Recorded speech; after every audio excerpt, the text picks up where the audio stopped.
Perlas de la segunda carta universal del apóstol Juan. El tema de esta segunda carta del apóstol Juan demuestra satisfacción por el estado espiritual de los lectores, los anima en el sendero cristiano. A la vez, es una amonestación contra los falsos maestros y sugiere cómo tratar a los engañadores.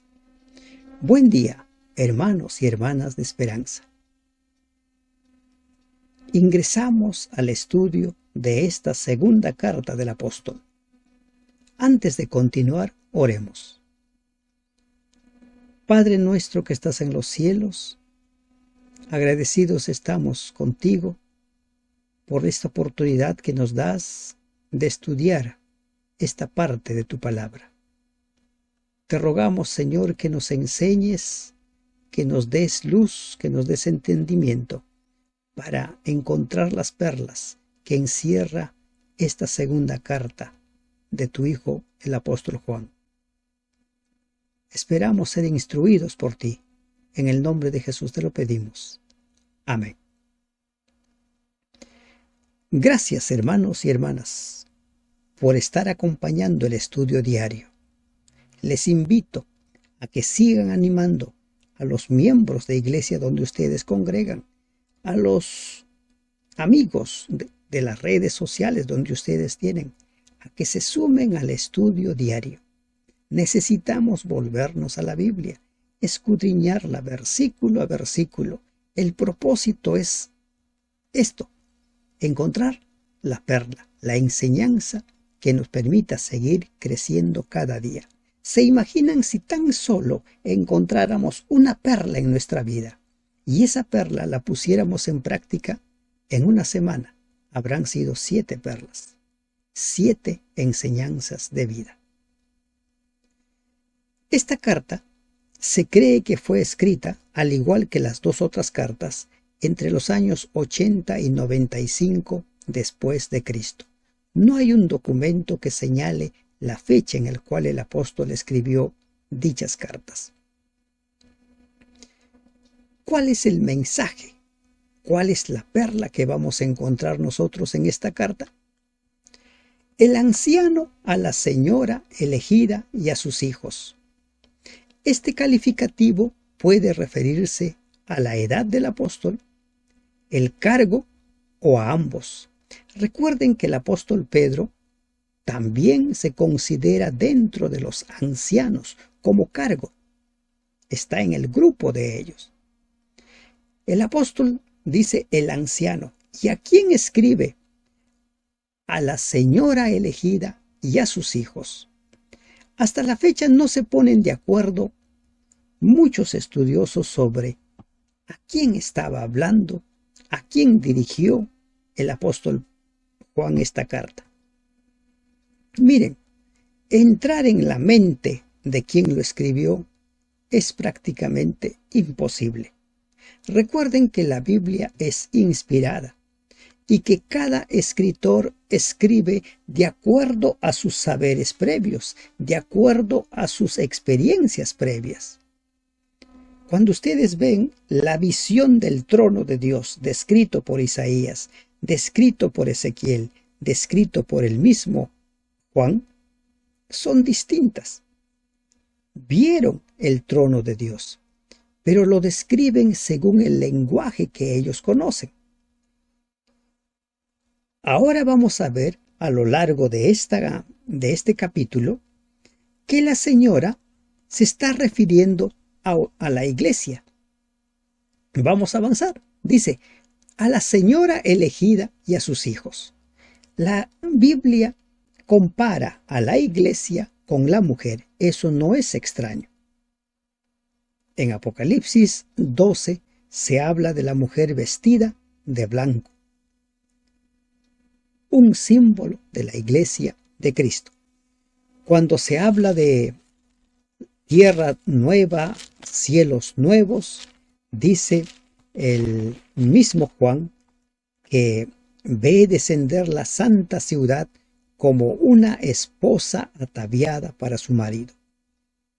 Así es que no es extraño que el apóstol Juan utilice la figura de una mujer para referirse a la iglesia, la señora elegida y a sus hijos, a quienes yo amo en la verdad. El apóstol es claro: yo amo en la verdad. Si hay una característica reiterada entre los apóstoles, es que habían aprendido a amar a los miembros de iglesia. El apóstol Pablo muestra con hechos qué tanto amaba a los miembros de la iglesia. Lo mismo sucede con Santiago, lo mismo sucede con Pedro. ¿Cómo es que ellos habían aprendido a amar? A quienes yo amo en la verdad. Y es bueno que nosotros hagamos énfasis en la verdad. Es decir, Juan ama a sus amigos en la esfera de la verdad, o sea, en relación con todo lo que se presenta en la fe cristiana. Y dice, y no solo yo, dejando en claro que no solo él había aprendido a amar a los miembros de la iglesia, sino también todos los que han conocido la verdad. Todos los demás miembros habían aprendido a amar al prójimo como a sí mismo. Han llegado a conocer y seguían conociendo. Juan está hablando de cristianos fieles que no habían apostatado. Todos los que han conocido la verdad, todos los que han tenido la oportunidad de aceptar el Evangelio, la doctrina cristiana como fue presentada por Cristo, quien es la verdad, este es el Evangelio. Y lo que nos une a todos los que esperamos la segunda venida de Cristo es la verdad. Por esa razón es que al Evangelio, a la palabra de Dios, no se le puede añadir ni tampoco se le puede quitar. No podemos, porque a la verdad no podemos nosotros añadir nada a lo que nos parece ni lo que creemos. Podríamos comentarlo, pero nada más. A causa de la verdad que permanece en nosotros. Debido a que hemos aceptado una verdad común, estamos estrechamente vinculados mutuamente con los lazos de amor.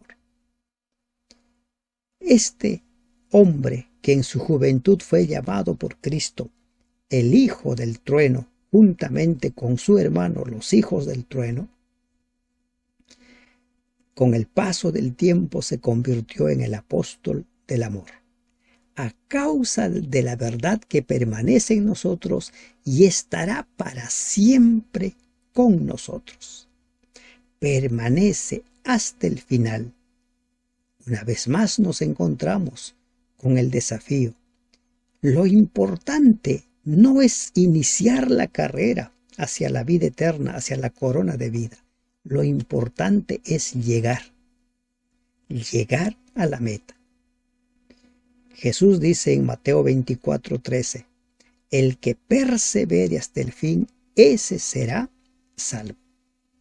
Y ahora el apóstol dice, y estará para siempre con nosotros. Para siempre. Sin importar las circunstancias, sin importar los problemas que puedan suscitarse en el camino, estará para siempre en nosotros, permanece en nosotros y estará para siempre. La verdad. Miren que en los tiempos del apóstol se había desatado una persecución, a tal punto que a él lo encontramos cuando escribe el libro de Apocalipsis, exiliado en la isla de Patmos. Ya hemos visto en el libro de Hechos que Herodes mandó matar a su hermano, a Jacobo. Y ese fue el primer mártir de los apóstoles. Pero él tiene claro todo. La verdad permanece en nosotros y estará para siempre, sin importar lo que suceda. Sea con vosotros gracia, misericordia y paz de Dios Padre y del Señor Jesucristo, Hijo del Padre en verdad y en amor. La gracia, misericordia y paz. 3 dones que toda persona necesita. La gracia, somos salvos por gracia. La misericordia de Dios es lo que nos alcanza a pesar de todas nuestras rebeliones, a pesar de todos nuestros deslices. Paz. ¿Cuánto daría la persona por tener paz? Hay gente que aparentemente todo lo tiene, pero no tiene paz, porque solo Dios puede dar esa paz. Y esa paz viene de Dios, viene de Jesucristo, en verdad y en amor. Siempre en verdad y en amor. ¿Se van dando cuenta ustedes cuántas veces se está repitiendo la palabra verdad? Los 2 elementos necesarios para la recepción de los dones divinamente concedidos de gracia, misericordia y paz, verdad y amor. Pueden considerarse las palabras claves de esta corta epístola, aunque son de uso común a lo largo del Nuevo Testamento, especialmente en los escritos del apóstol Juan. Verdad y amor. Ya hemos visto en la primera carta, Dios es amor, el amor procede de Dios y todos los que somos sus hijos aprendemos a amar como Él. De los versículos 14 al 11 encontramos el mensaje de esta breve carta. En el versículo 4, alabanza por la fidelidad. Mucho me regocijé porque he hallado a algunos de tus hijos andando en la verdad. Eso es amar a la iglesia. Gozarse por el progreso espiritual de los miembros de la iglesia. Y el apóstol dice, mucho me regocijé, me siento realmente muy gozoso. ¿Por qué? Porque he hallado a algunos de tus hijos andando en la verdad. No dice todos. Lamentablemente, no todos van a crecer. Recuerden, nunca pierdan de vista Mateo 13. En la iglesia de Dios, en esa iglesia que congrega a los miembros cada semana, hay 2 grupos, los que son trigo y los que son cizaña. Y los que son trigo crecen constantemente, porque aprenden a depender de Dios. Mientras que los que son cizaña creen que lo saben todo, creen que no necesitan.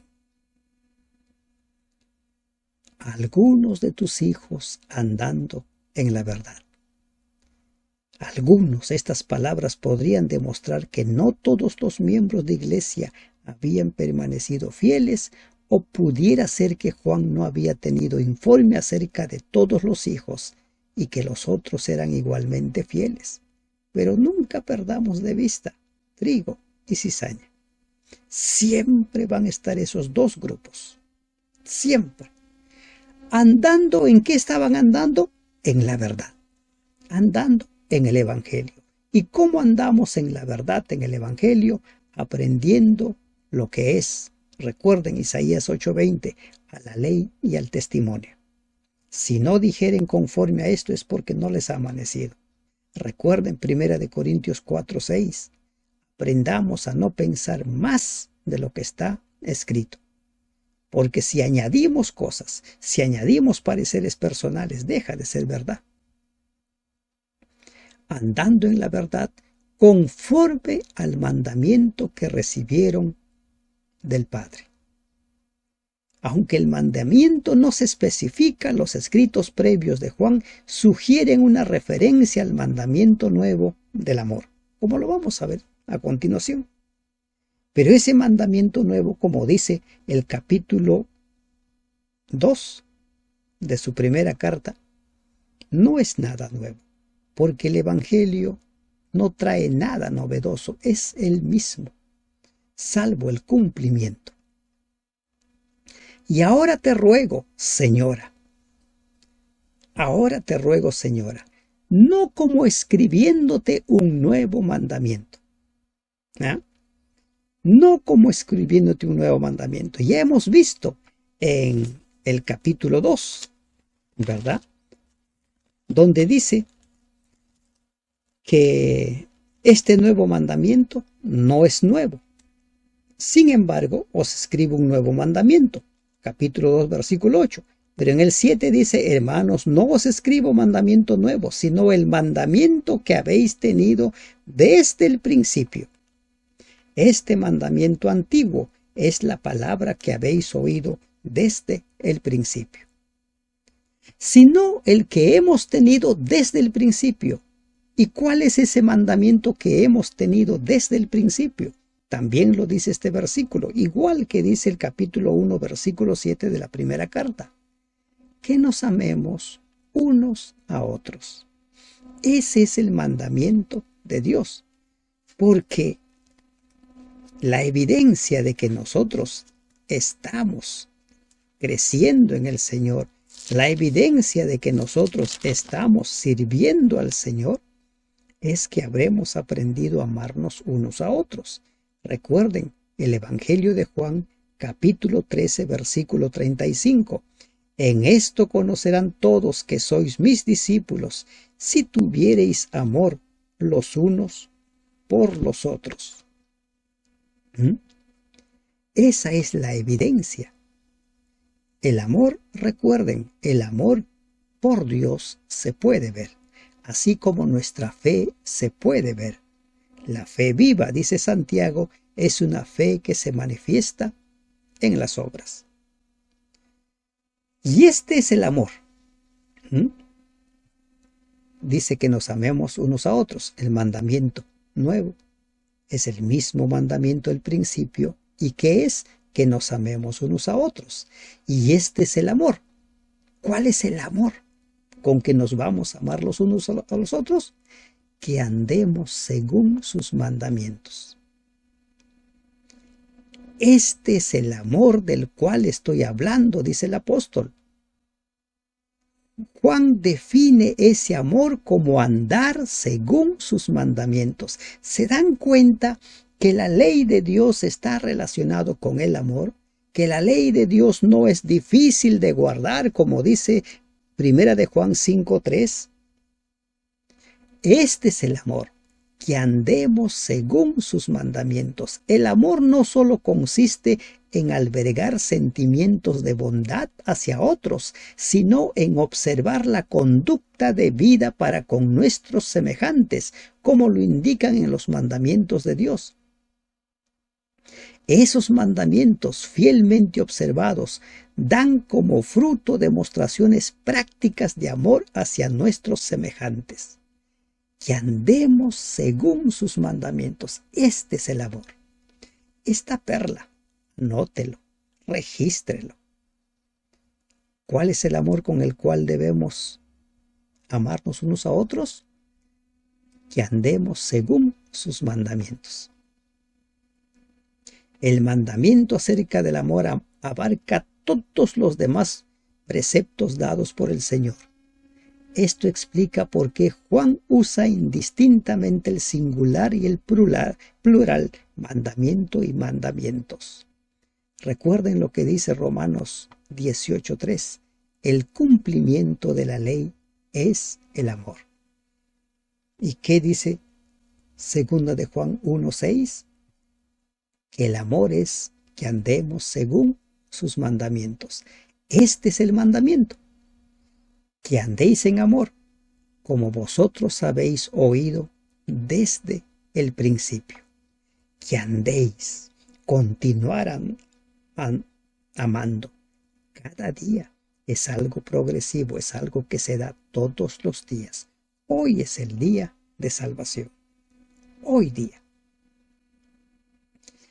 Porque muchos engañadores han salido por el mundo. Ahora el apóstol cambia un poco el tenor de su mensaje. Ahora presenta advertencias contra los falsos maestros, advertencias contra los engañadores. El versículo 7 y el 8 nos da esas advertencias contra los engañadores. Si un supuesto maestro añade a la verdad, es un falso maestro. La verdad de Dios no puede ser ni cortada ni añadida. Muchos engañadores han salido por el mundo. Jesús ya había anunciado que van a haber engañadores.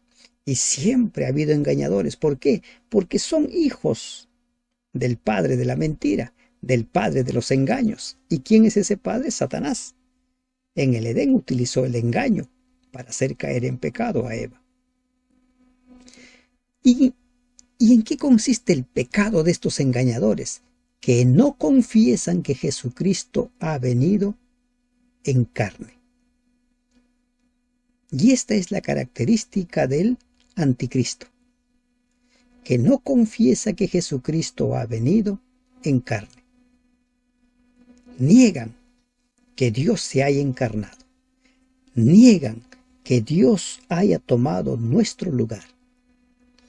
Quien esto hace es el engañador y el anticristo.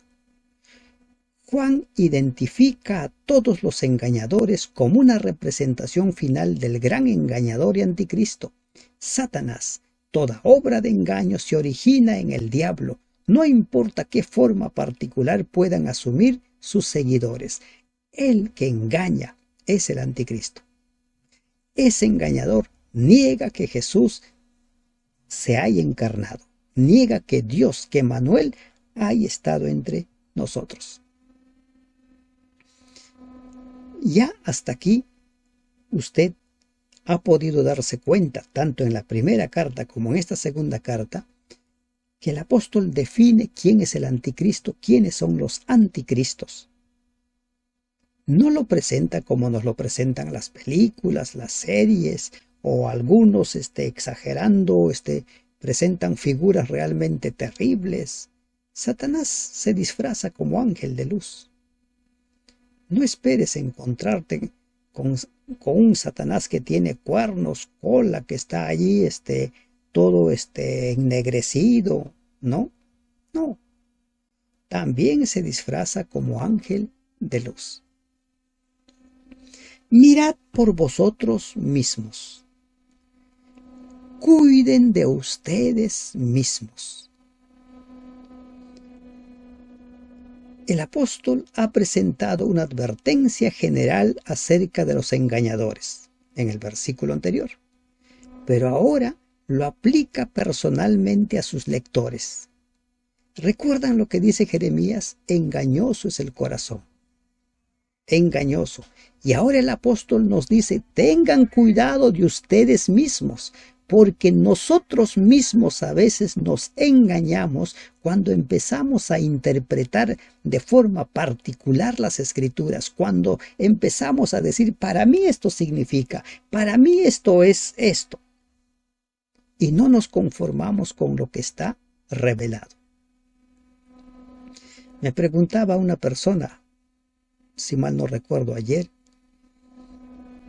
dígame, ¿Jefté sacrificó o no sacrificó a su hija?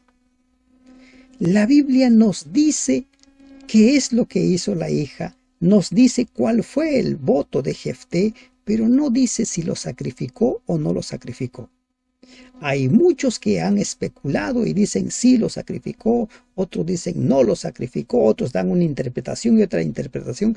A eso nos exponemos cuando queremos nosotros interpretar de forma particular la palabra de Dios. Por eso debemos aprender a conformarnos con lo que está escrito. Jesús nos dio ese ejemplo. ¿Cómo lees? ¿Qué está escrito? Tengamos cuidados de nosotros mismos. Cuidemos por nosotros mismos. El apóstol Pablo en su carta a los Corintios dice, por eso golpeo mi cuerpo, lo someto. No vaya a ser que habiendo sido heraldo para otros, yo mismo venga a perderme. Hay que tener cuidado para que no perdáis el fruto de vuestro trabajo.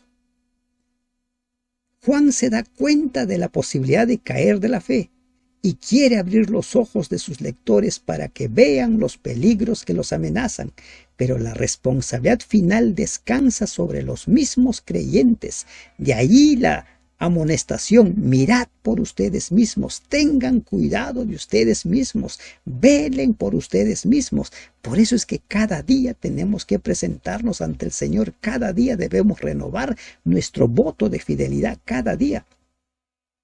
No vivir confiados, sino que recibáis galardón completo.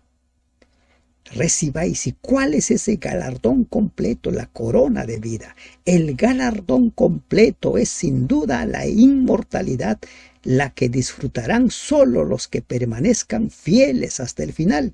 Mateo 24:13, Gálatas 6:9. El que persevere hasta el fin, este será salvo. El que resista la prueba hasta el final recibirá la corona. Santiago 1:12. Tengan cuidado de ustedes mismos. El mayor enemigo somos nosotros mismos cuando empezamos a volvernos autosuficientes, soberbios, orgullosos, creyendo que lo sabemos todos. Nunca perdamos de vista la humildad ante Dios. ¿Recuerdan Miqueas 6:8? ¿Qué pide el Señor? Hacer justicia, hacer misericordia y ser humildes ante Dios. Cualquiera que se extravía y no persevera en la doctrina de Cristo no tiene a Dios. Los resultados de continuar el trato con engañadores es que el fracaso, la apostasía, es extraviarnos. No prestes oídos a los engañadores, no prestes oídos a esas personas que les gusta ir supuestamente encontrando nuevas verdades, supuestamente encontrando nueva luz. Si no está escrito, todo es especulación. La única manera de mantenernos firmes, seguros, es conformarnos con un escrito. Está: cualquiera que se extravía y no persevera en la doctrina de Cristo no tiene a Dios. Perseverar. Es bueno avanzar siempre y cuando se permanezca dentro del ámbito de la doctrina del Salvador, pero el que trata de ir a donde Cristo no lo conduce se coloca fuera de su alcance y por lo tanto no permanece dentro de la doctrina enseñada por Jesús. No tiene a Dios. El que persevera en la doctrina de Cristo, ese sí tiene al Padre y al Hijo. ¿Y cuál es la doctrina de Cristo? El Evangelio. Lo que Apocalipsis 14:12 define como la fe de Jesús. La enseñanza de Cristo, la doctrina de Cristo, puede entenderse como una enseñanza acerca de Cristo, pero el contexto favorece que se entienda como la enseñanza dada por Cristo. La expresión comprende la doctrina dada personalmente por el Maestro y su continuación en la predicación de los apóstoles. Los engañadores no estaban dispuestos a limitarse a tales enseñanzas, sino que eran propensos a añadir otros puntos de vista suyos particulares, con los que se iban más allá de lo que el Salvador había enseñado. Y lamentablemente, estas doctrinas humanas han ido ingresando al mundo. Han ido ingresando. Ya no es extraño hoy en día hablar de pastoras, de ancianas, ¿verdad? Le pregunto a usted, ¿es bíblico? ¿O es la interpretación particular de muchos delegados, de muchos miembros influenciados por la doctrina del progresismo? Si no lo dice la Biblia, es cualquier cosa menos la doctrina de Cristo. Aprendamos a conformarnos con la doctrina de Cristo. Si tiene la doctrina de Cristo, tenemos al Padre y al Hijo. Si no tenemos la doctrina de Cristo, no tenemos a Dios. El apóstol es claro. La advertencia contra las falsas enseñanzas, contra las mentiras de su tiempo también son válidas para nuestro tiempo, y lamentablemente en la iglesia están entrando doctrinas que no son de Cristo, interpretaciones antojadizas, interpretaciones particulares. Tengamos cuidado con ello. Lamentablemente, la doctrina del sector de la cizaña va creciendo y va creciendo. Pero depende de nosotros. Por eso, ¿qué ha dicho el apóstol? Ten cuidado de ti mismo. No seas arrastrado por los engañadores. No seas arrastrado por aquellos que dicen, no, esta es la verdad. ¿Tienes o no tienes la doctrina de Cristo? Juan, según su costumbre, enriquece más su pensamiento al concluir con una afirmación positiva que deriva de otra que es negativa. El que se aparta de la verdad pierde al Padre. El que persevera tiene al Padre y también al Hijo, por medio de quien se revela toda la verdad. Si alguno viene a vosotros y no trae esa doctrina, no trae la doctrina de Cristo, no lo recibáis en casa ni le digáis bienvenido. No abras tu puerta a aquellos que se precian de ser libres pensadores. No abras tu puerta a aquellos que dicen que tienen visiones que no concuerdan con lo que está escrito. Ahora el apóstol nos enseña en estos 2 versículos cómo debemos tratar a estos maestros heréticos, a estos engañadores.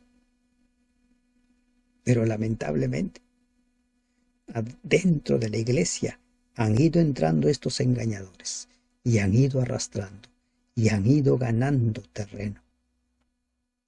Han entrado dentro de las creencias, cosas que no están en la palabra de Dios. Cuidado, cuidado.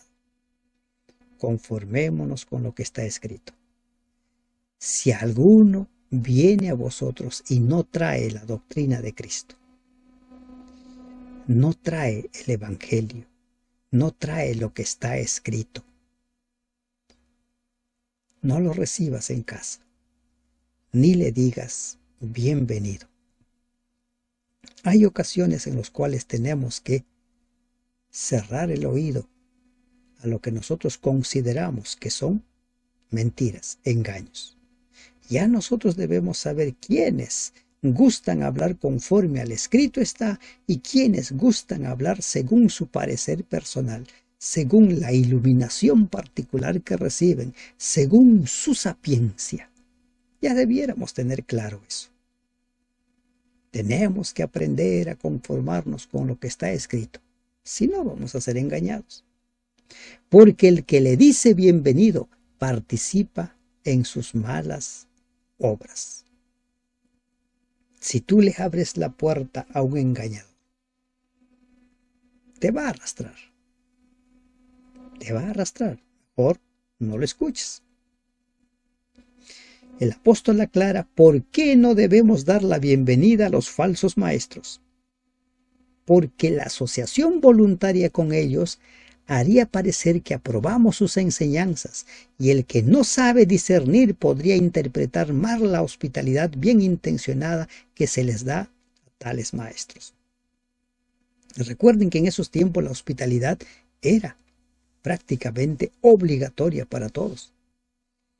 Pero a esos falsos maestros no se les debía hacer ingresar a la casa. ¿Y qué en nuestros tiempos? A esos falsos maestros no le debes dar ocasión de llegar a ti. Escúchale un poco y si te das cuenta que no es conforme a la Biblia, marca tu distancia. Puedes tú también ser arrastrado por ellos. Cuida de ti mismo, cuida de ti. Tengo muchas cosas que escribiros, pero no he querido hacerlo por medio de papel y tinta, pues espero ir a vosotros y hablar cara a cara para que nuestro gozo sea cumplido. La esperanza del apóstol de encontrarse pronto con la iglesia. ¿Se han dado cuenta ustedes que la carta está dirigida a los miembros de iglesia? La carta está dirigida a la comunidad cristiana. Por eso es que se deduce que la señora elegida es la iglesia. Sus hijos son los miembros de la iglesia. Tengo muchas cosas que escribiros. Plural, ¿verdad? No está diciendo a una señora, tengo muchas cosas que escribirte aún. Pero no he querido hacerlo por medio de papel. Espero ir a vosotros. Espero ir a ustedes, a la iglesia, y hablar cara a cara para que nuestro gozo sea cumplido. La señora elegida, por lo que todos vemos aquí, se desprende que es la iglesia. Los hijos de tu hermana, la elegida, te saludan. La iglesia donde Pablo estaba.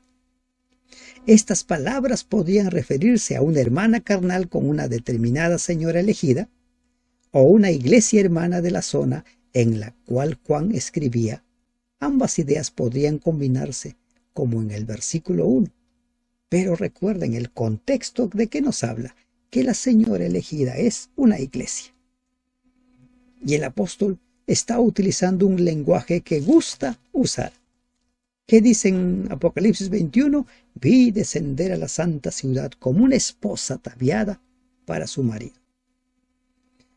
Te saluda. Y cierra con un amén. ¿Cuál es el contenido de esta breve carta? 1. Felicitar a los miembros por el crecimiento espiritual. Y 2. Advertir contra los engaños. 3. Que tengamos claro la doctrina de Cristo. Prediquemos la doctrina de Cristo. Enseñemos la doctrina de Cristo. Recibamos la doctrina de Cristo. El que tiene la doctrina de Cristo tiene a Dios. El que no tiene la doctrina de Cristo no tiene a Dios. Que Dios te bendiga. Amén.